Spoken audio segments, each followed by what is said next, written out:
think this is 79 to 91. All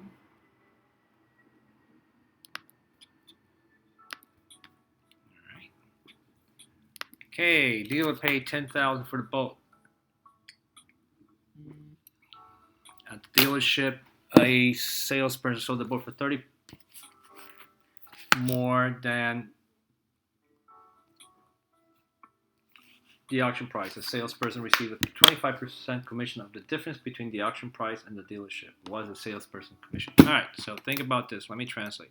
You buy a boat for $10,000. You're gonna sell it for 30% more than that, right? Because you gotta make some money. So let's multiply 30%. So 10,000 times 1.30 or 1.3. If you multiply that, 10,000 times 1.3, you're selling the boat for $13,000, right? So you're the owner of the dealership, right? So you go out there and buy the boats, bring it to the dealership, and you have your salespeople. Your salespeople sell the boat for this price, right? Now, obviously you have to pay the salespeople commission, right? Because they're not going to work for free. So the guy, your salesperson, sells the boat for $13,000, and you're gonna pay them a 25% commission. But you're not gonna pay them 25% commission on $13,000, right? You're gonna pay commission on the difference between the price that you sold for and the price that you bought. So you're making $3,000 off this transaction. When the salesperson sells the boat for $13,000, you're making $3,000. Out of the $3,000 that you make, you're giving them 25%. So, commission is to figure out what you're going to give your salesperson for selling the boat for you is the percent, 0.25. And what's the sales? Well, the sales is actually this, 3,000. Right? Because that's the profit. You're making the profit here. Don't pay him on this. All right? You're paying him on this. Right? On the profit that you make. So you made $3,000 in this transaction, and out of the $3,000, he's going to take a quarter of it. And that is $750. So that's how much he takes. And you take the rest. Okay? So that's maybe a little bit tricky.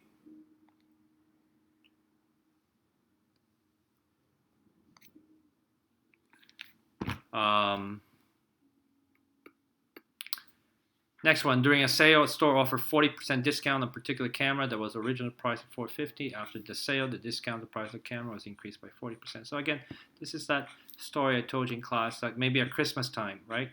The price of the camera was $450.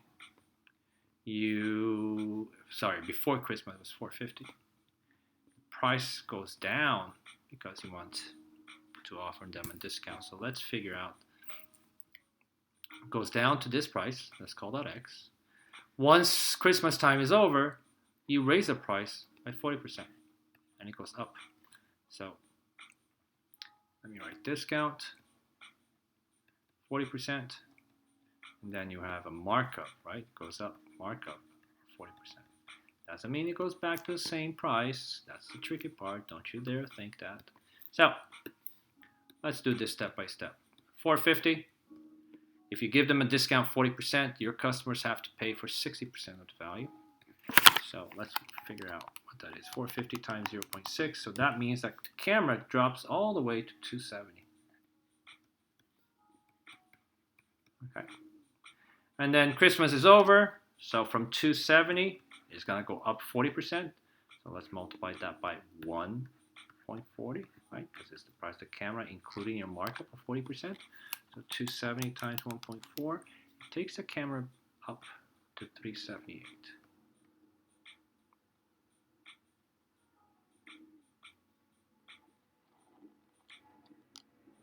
So, and that's where it ends. And that's your answer. Where is it? Here.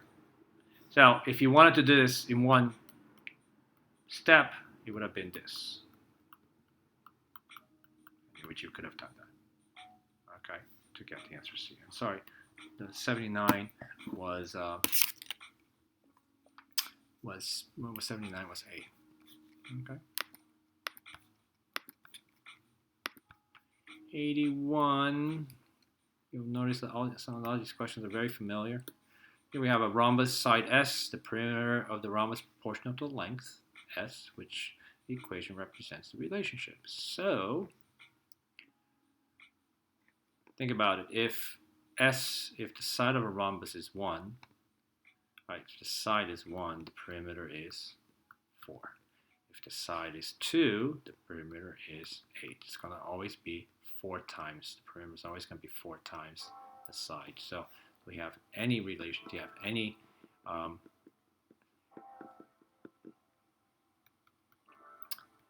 equation here that says the perimeter is 4 times the side? Yes, you do. Right there. Okay, this doesn't make sense. This doesn't make sense. I'm not even going to talk about that one. 82. Sales associate at electronics store has a choice of 2 salaries shown below. $115 per week plus 9.5 commission. The other one is $400 per week with no commission. Based on this, so last year the average associate earned $125,000. Based on this average, what is the difference between the 2 salaries optioned each year? Okay, so let's call this A, and let's call this B. This is a long question for multiple choice. So A, he makes $115 per week.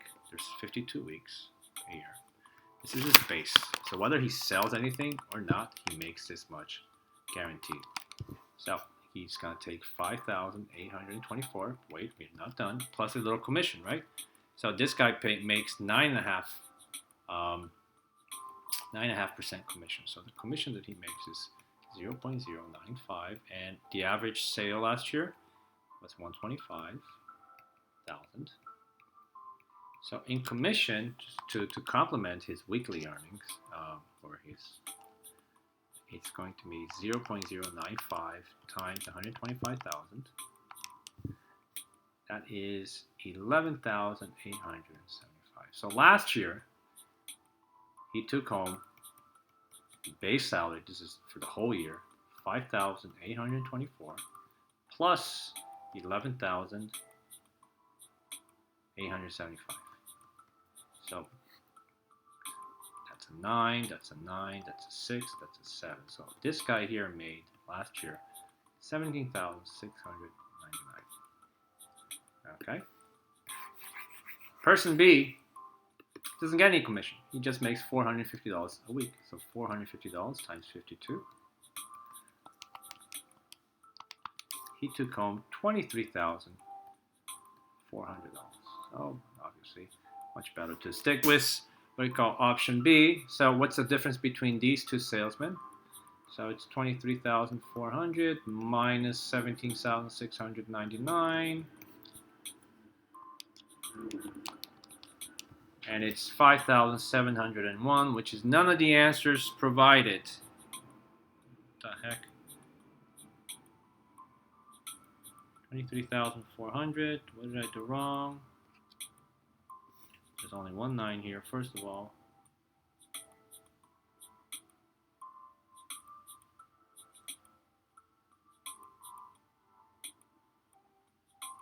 Okay, so let me go back and do this again. So let's do B because he's easier. So let me just do B. So person B, 450 per week times 52. So he's going to take home 23,400. So that's the easy guy. Person A is going to take $115 per week times 52. 115 times 52. And that's 5,980. So last year he took this much as guaranteed. Then he took also a commission.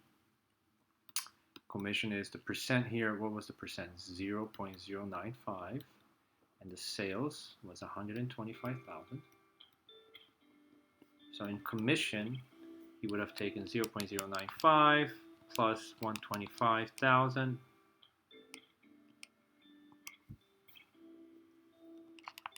$0.095 times 125, 123.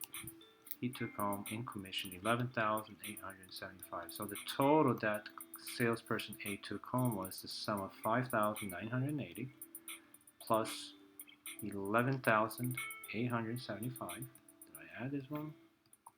This is a 5, this is a 5, this is an 8, and this is a 7. So that's how much, obviously I did something wrong. This is how much salesperson A took. So now, what's the difference between these two? 23,400 minus 17,855.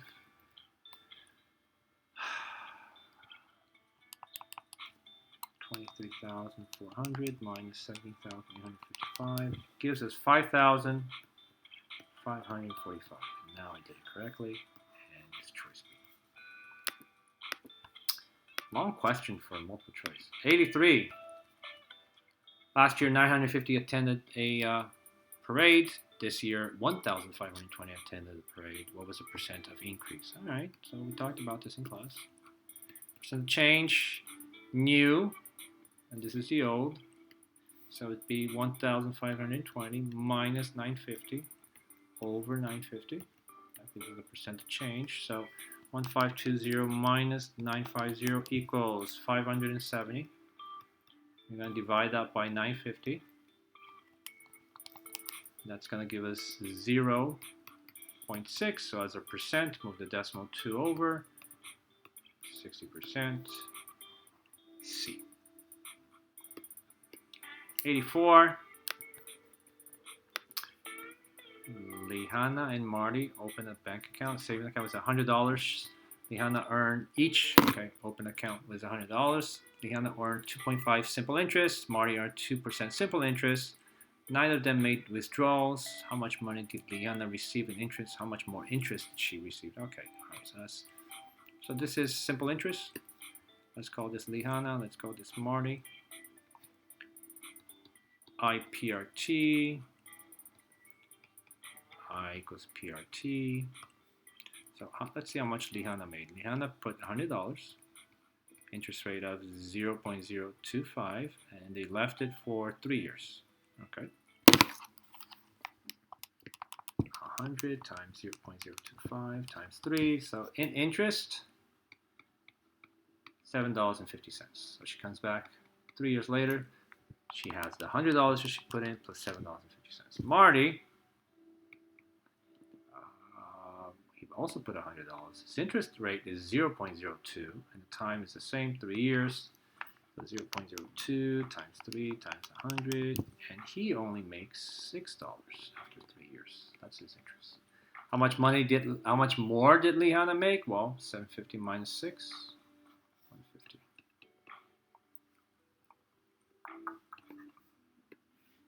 $750, right? Minus 6 equals 150. All right. I'm gonna work for these multiple choice questions. 85. Okay. The number of hours each they went camping. They own a landscaping business. The numbers out each friend spent on the same project is shown in the table below. In total, they earned $850 for the job. They put 15% of this amount in a joint savings account for future expenses. Then they divided the rest proportionally based on the number of hours each work. How much money did Sean receive? What the heck?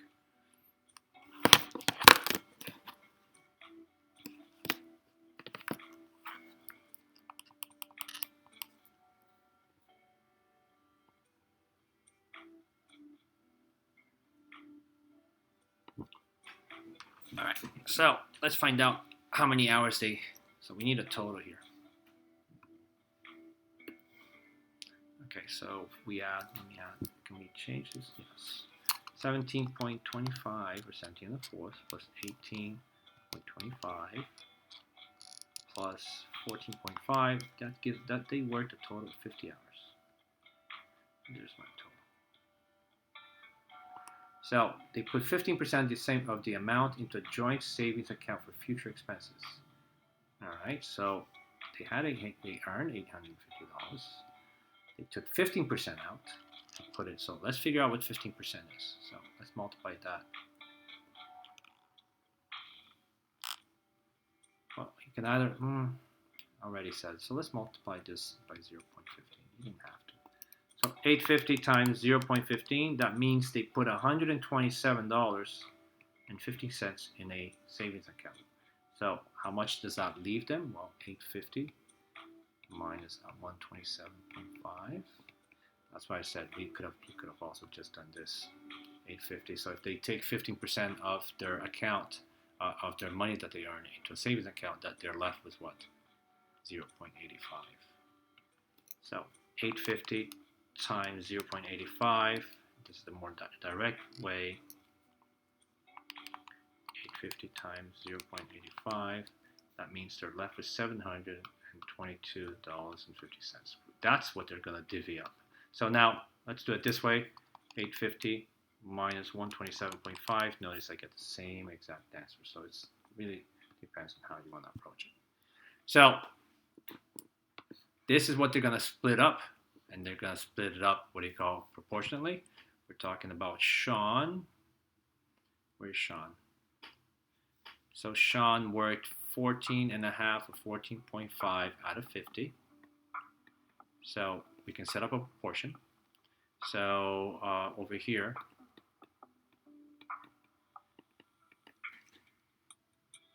that's how I would set it up. 14 over 50, this represents Sean's share, which is 14.5 over 50, which matches up with the same value over 722.5. So we can cross multiply.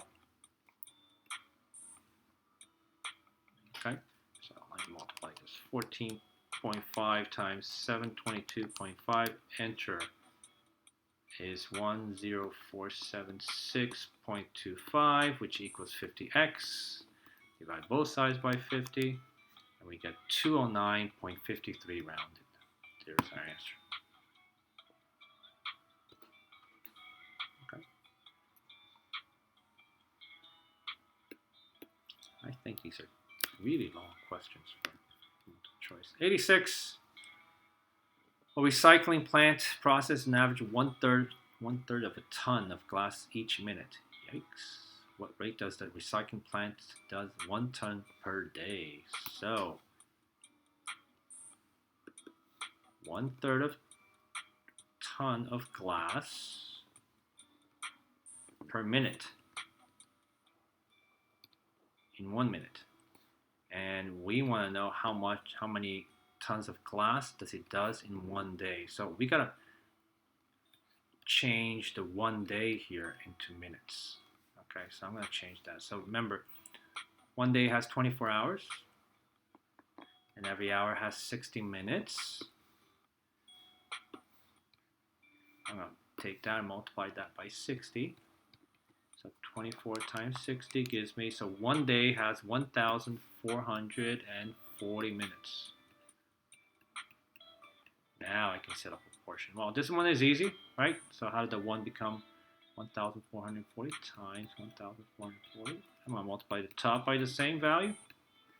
So 1,440 times 1/3 equals 480. So in 1 day, and this is minutes by the way, and that's in 1 day, which is the equivalent of 1,440 minutes, you get 480 tons.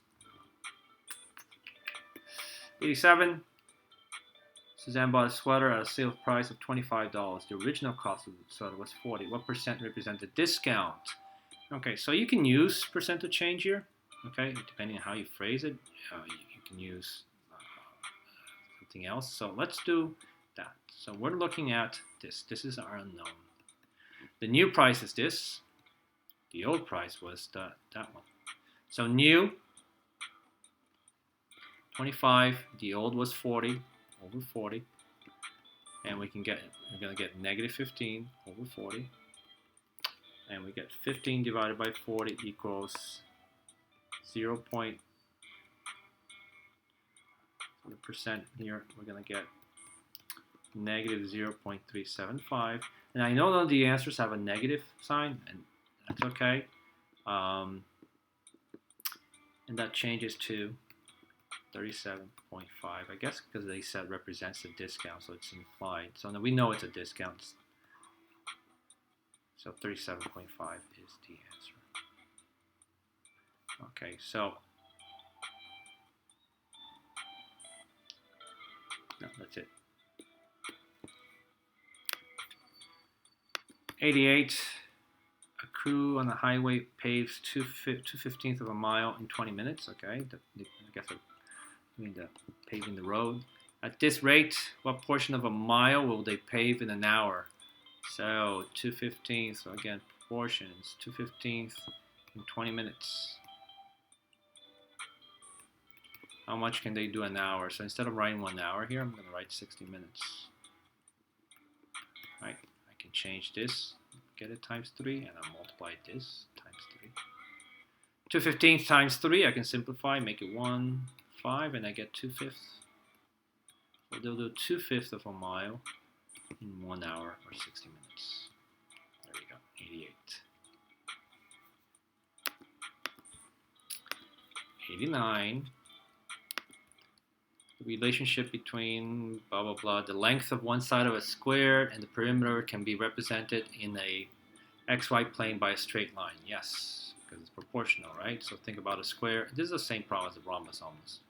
This is a square and the side is 1. If the side is 1, the perimeter is... come on. If the side is 1, the perimeter is 4. If the side is 2, the perimeter is 8. If the side of a square is 3, the perimeter is times 4, which is 12. So you know it's times 4 times 4 times 4. So there has to be a times 4 relationship. So if the side, so here it says if the side of a square is 2, the perimeter should be 8. So this is not true. If the side of a square is 2, the perimeter is 8. So that's true.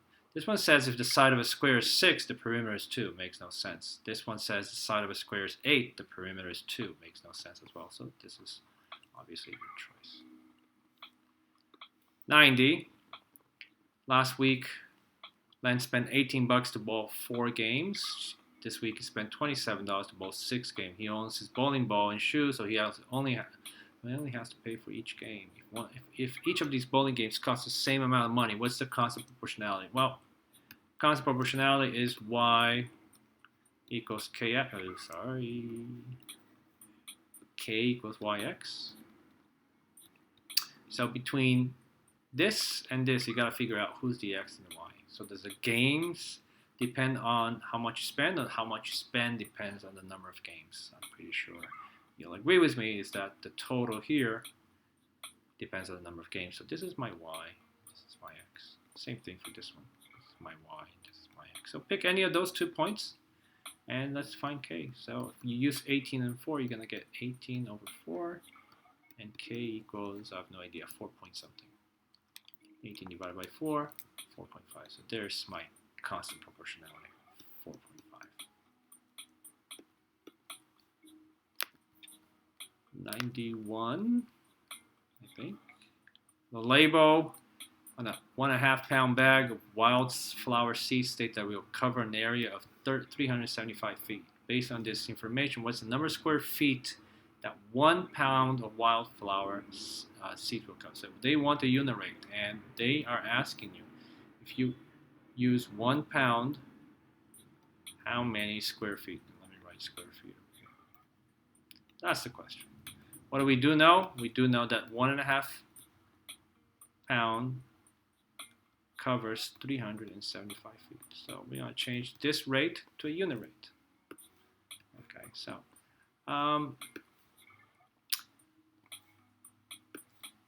you can divide. So if it's a it doesn't really matter. I keep forgetting to have a calculator. So if you didn't have a calculator, instead of writing 1.5, you could have written 3 over 2, right? And then to change this, you multiply by the reciprocal, 2 over 3, and multiply this by 2 over 3. But because you have a calculator, okay, because you have a calculator, all that would have been, it's unnecessary. Okay, you can leave that as that, and simply understand that you can divide this by 1.5, right? 1.5 divided by 1.5 gives you 1, so top I'll do the same. So it's the same thing if you wrote it that way. And again, remember, if you wrote it at 3 over 2, I'm going to change this to 1, you multiply by 2 over 3, multiply 2 over 3. So whether you're doing it this way, I guess if you don't have a calculator, you do it this way. But because if you have a calculator, you can go straight up and do this. So 375 divided by 1.5 gives you 250. So with 1 pound of seeds, you can cover 250 square feet. The answer is B. All right, so that takes care of 79 to 91.